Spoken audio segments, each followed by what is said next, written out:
Setelah babak tampan Xiao Yan, si pengendali rudal memutuskan untuk mundur dan tidak melanjutkan pertarungannya melawan Cecunguk Han Feng. Saat ini kita diperlihatkan di suatu hutan ada sekelompok orang sedang beristirahat dengan pengamanan yang sangat ketat. Meskipun kelompok Xiao Yan menyadari telah ada banyak ahli yang mengikuti mereka setelah pertempuran sebelumnya, di sini Xiao Yan juga menyadari bahwa para ahli ini berasal dari faksi yang tidak diketahui olehnya namun mempunyai niat untuk memanfaatkan situasi mereka yang sebelumnya telah kelelahan karena bertarung dengan beberapa tetua. Tentu mereka melakukan ini hanya untuk mengincar air liur bodhisattva dengan keserakahannya. Bahkan mereka juga tidak memperdulikan adanya dua elit dozong yang ada di sekitar babak tampan Xiao Yan. Tentu adanya manusia-manusia kemplu yang berani menyerang Xiao Yan membuat pasukan dari gerbang Xiao sudah berkali-kali membunuh para ahli yang memaksa masuk ke barisan untuk menyerang Xiao Yan. Atas kejadian seperti itu membuat Xiao Yan hanya bisa menggelengkan kepala dan menyadari jika daya tarik yang begitu luar biasa dari benda yang ada di tangannya.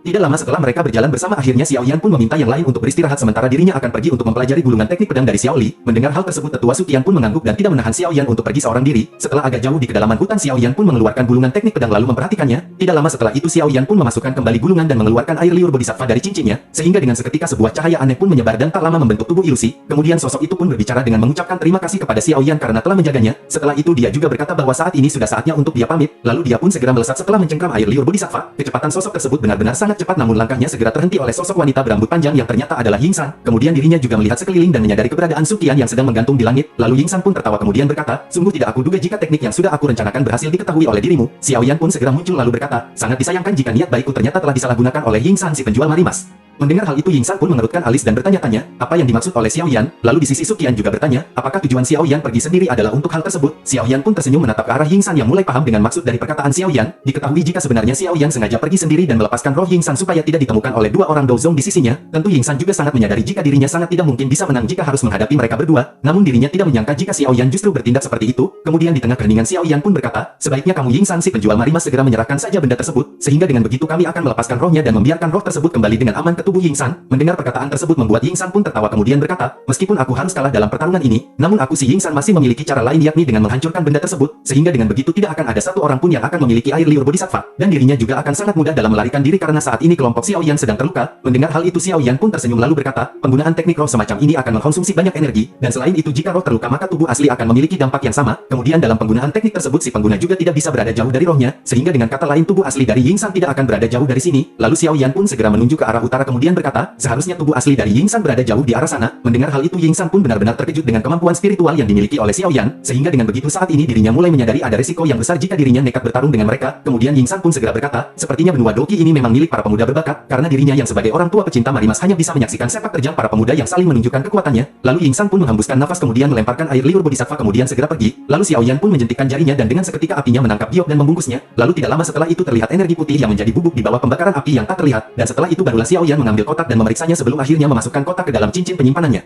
Sementara itu di sisi Yingsan akhirnya rohnya pun kini telah kembali masuk ke dalam tubuhnya. Lalu Yingsan pun membuka matanya dan tiba-tiba saja sirup marjan pun keluar dari mulutnya. Meskipun begitu dirinya langsung tersenyum dan mengungkapkan kekagumannya kepada Xiao Yan yang sangat berhati-hati dalam setiap langkahnya. Lalu kita beralih kembali ke Xiao Yan yang sedang dihampiri oleh Suqian dan dokter peri kecil yang menanyakan, bagaimana dengan benda tersebut? Xiao Yan pun menjawab bahwa air liur bodhisattva saat ini dalam kondisi yang baik-baik saja. Mendengar hal itu Suqian pun berkata, sepertinya kita harus segera sampai ke akademi dalam untuk menghindari serangan lainnya. Xiao Yan pun mengangguk kemudian mereka kembali ke peristirahatan dan melanjutkan perjalanannya. Singkat cerita perjalanan panjang pun ditempuh dengan setengah hari dan mereka sampai di kota damai, sehingga dengan begitu perjalanan mereka saat ini untuk menuju ke akademi dalam tinggal sedikit lagi. Lalu tidak lama setelah berjalan akhirnya mereka pun sampai di gerbang akademi luar setelah melintasi kota damai. Lalu tiba-tiba saja ada banyak sosok yang berdiri di gerbang akademi luar dengan aura kuat dan kewaspadaan tinggi. Setelah memperhatikan gelagat semua orang yang datang kebahagiaan pun seketika terlintas di benak mereka. Lalu tetua Mugan pun segera berteriak jika tetua Suqian bersama rombongan gerbang Xiao telah kembali, sehingga dirinya pun langsung bergegas untuk menghampiri tetua Suqian, dan kemudian dirinya langsung memperhatikan sosok pemuda berjubah hitam di sebelahnya. Tentu saat ini dia sangat terkejut ketika menyadari bahwa itu adalah Babang Tampan Xiao Yan sang pengendali rudal yang handal, sehingga tetua Mugan pun segera berkata, aku sungguh tidak menyangka jika bocah yang saat itu datang dengan kekuatan hanya seorang dan dosi kini telah menjadi orang kuat di tingkat Do Huang. Xiao Yan yang mendengarnya pun hanya tersenyum kemudian segera memberi hormat kepada tetua Mugan. Tentu saat ini tetua Mugan merasa senang dengan kesopanan yang dimiliki oleh Xiao Yan yang tidak berubah meskipun kekuatannya telah melambung tinggi. Lalu tidak lama setelah itu mereka pun segera masuk. Kemudian tetua Suqian langsung memerintahkan Mugan supaya meningkatkan penjagaan selama beberapa hari ke depan. Lalu Mugan pun mengangguk dan segera memberikan instruksi kepada para penjaga.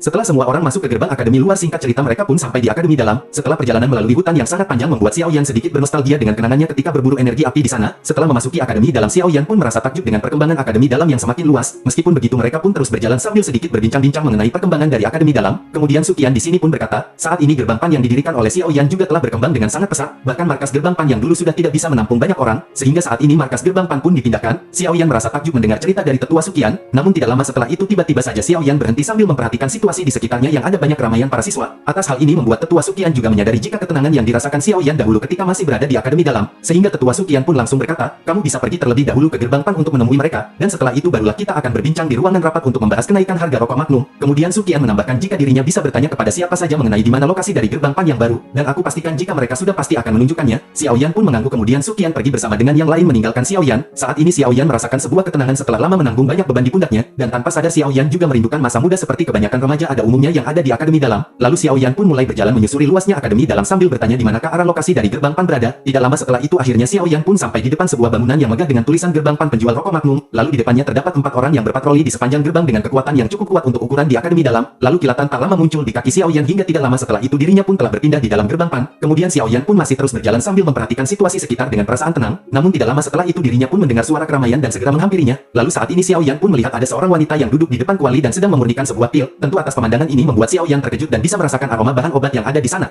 Kemudian Xiao Yan pun menyadari jika ternyata si gadis sedang memurnikan pil tingkat 4. Xiao Yan pun samar-samar mendengar kehebatan si gadis itu melalui pembicaraan di sekitarnya yang mengatakan, sungguh senior Xin Lan memiliki kemampuan pemurnian yang sangat tinggi dengan usia yang masih sangat muda. Tidak lama dari perbincangan tersebut si gadis akhirnya selesai memurnikan pil dan segera mengeluarkannya. Melihat hal itu tanpa sadar Xiao Yan berkata bahwa hal tersebut sangat disayangkan. Sontak suasana hening pun terjadi ketika perkataan Xiao Yan telah diucapkan. Bahkan atas hal ini juga membuat Xin Lan menoleh ke arah sumber suara. Lalu kerumunan seketika berpencar dan menyisakan Xiao Yan seorang diri yang saat ini menjadi pusat perhatian. Kemudian Xin Lan pun segera bertanya, apa yang Tuan maksud dengan perkataannya tersebut? Xiao Yan pun tersenyum kemudian berkata, andai saja pengangkatan pil dilakukan sedikit lebih lama dengan api yang stabil, maka kualitas pil akan semakin baik. Mendengar hal tersebut membuat Xin Lan mengerutkan alis dan merasa tidak terima kemudian bertanya, siapakah Anda ini yang bau rokok Magnum? Kemudian Xin Lan menambahkan dengan berkata jika ini adalah markas gerbang PAN dan orang luar dilarang masuk ke sini. Tentu atas perdebatan ini membuat orang-orang di sekitar memperhatikan Xiao Yan yang tidak menggunakan lambang apapun. Menyadari hal tersebut membuat Xiao Yan pun langsung berkata, aku hanya ingin bertemu dengan seseorang yang bernama Hu Ziah dan Wu Hao. Mendengar hal itu membuat Xin Lan sedikit terkejut namun segera pulih, karena mengingat sebelumnya juga sudah ada banyak orang yang mencari keduanya. Kemudian Xiao Yan di sini yang juga memperhatikan sekelilingnya dirinya pun berjalan ke satu sisi untuk menghampiri seorang gadis. Lalu setelah sampai Xiao Yan pun menepuk kepala si gadis itu sambil berkata, sudah 2 tahun kita tidak bertemu ternyata kamu telah berubah menjadi lebih dewasa. Setelah melihat wajah si pria di hadapannya mata si wanita pun mulai bergenang menampung air mata. Namun di sisi Xin Lan yang melihat kejadian ini membuat dirinya segera bertanya, apakah yang terjadi kepada Tante Xiao Mei? Kemudian Xin Lan pun segera menghampiri untuk menghentikan si pria namun ditahan oleh Xiao Mei. Lalu tidak lama setelah itu Xiao Mei pun bertanya, apakah kamu sepupu Xiao Yan? Mendengar perkataan tersebut membuat Xiao Yan tersenyum kemudian mengangguk dan membuat kegemparan pun terjadi. Lalu Xin Lan di sini pun benar-benar merasa terkejut melihat pemuda di hadapannya adalah Babang Tamfan Xiao Yan yang merupakan pendiri dari gerbang PAN dan duta rokok Magnum yang sesungguhnya.